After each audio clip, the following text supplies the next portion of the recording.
లోనే అతి పుణ్యమైన క్షేత్రంగా మెదక్ జిల్లాలంటే అందరి సహకారంతో ఈరోజు మనం ముందుకు వెళ్ళాల్సిన అవసరం ఉందని ప్రతినిత్యం కూడా నేను చైర్మన్ గారికి సభ్యులందరినీ కూడా కోరుతా ఉన్నాం. దైవ చింతనతో మీకు సమయం ఎక్కువ వెచ్చించి ఈ ఆలయ అభివృద్ధికి తోడ్పాటు కావాలని నేను వారందరినీ కూడా కోరుతా ఉన్నాను. ఇక్కడికి వచ్చే భక్త సోదరులకి సోదరిమణులకి సౌకర్యాలు కానీ అదేవిధంగా వారికి కావాల్సిన అవసరాలకు సంబంధించిన అంశం విషయంలో కానీ మరి చాలా ప్రత్యేకతతో కూడుకున్న మీ క్రమశిక్షణతో పాటు తీసుకోవాల్సిన నిర్ణయాలు కూడా తీసుకోవాలని నేను మా సోదరులు మా సత్యనారాయణ గౌడ్ గారు వారి మిత్రులందరినీ కూడా కోరుతా ఉన్నాం. మంచి చేద్దాం, మంచి ఆలోచనతో పోదాం.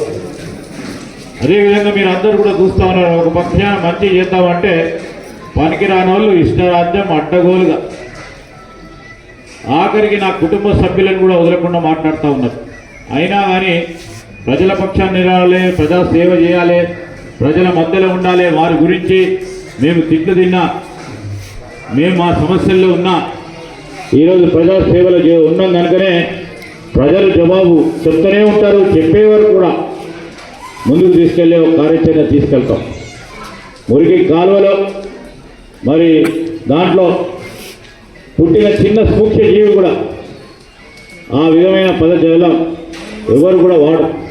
కానీ దురదృష్టం ఈరోజు ఆ విధమైన ప్రయత్నంలో మరి ఆ విధమైన వాతావరణంలో ఆ పార్టీ కానీ ఆ పార్టీకి సంబంధించిన అక్కడున్న నాయకులకు సంబంధించిన ప్రోత్సాహంతో జరుగుతూ ఉన్నదని మేము తప్పకుండా చెప్పాల్సిన అవసరం ఉంటుంది. ఈరోజు నేను కూడా చెప్తా ఉన్నాను, ఎవరు ఏమన్నా కానీ ఈరోజు నేను సర్పంచ్ గారు, ఉప సర్పంచ్ గారు, వార్డు సభ్యులు, ఇంకో పక్షాన ఆలయ కమిటీకి సంబంధించిన మా సోదరుల మిత్రులందరినీ కూడా కోరుతా ఉన్నాం. ఎవరు ఎన్ని కావాలని అభివృద్ధిని లేకుంటే సంక్షేమాన్ని అడ్డుపెట్టాలని విమర్శలు చేసినా మన పని ఒకటే పని చేసుకుంటూ ప్రజల మంచి పేరు తీసుకుంటూ మంచి పేరు సాధించే కార్యక్రమాలు చేస్తూ ముందుకు నడవాలని వారిని కోరుతాం. ఈరోజు సర్పంచ్ గారు, అదేవిధంగా చైర్మన్ గారు, ఉప సర్పంచ్ గారు, వార్డు సభ్యులందరూ కూడా ఆర్ఐపి రోడ్ నుంచి సుందిల్లా ఆర్ఐపి రోడ్ వరకు గ్రావెల్ రోడ్ విషయంలో చెప్పడం జరిగింది. ఫంక్షన్ హాల్కు సంబంధించి ఫిట్టింగ్ చేయాలి, డ్రిల్స్ ఫిట్టింగ్ చేయాలని, స్త్రీ పురుషుల సంబంధించిన వారికి మరుగుదొడ్ల నిర్మాణం కానీ, డైనింగ్ హాల్ నిర్మాణం కానీ, నూతన గదుల నిర్మాణానికి సంబంధించి చేయడం జరిగింది. అదేవిధంగా మల్లికార్జున స్వామి దేవాలయం సంబంధించి మరి రిజిస్ట్రేషన్ చేయాలని కోరుతా ఉన్నారు.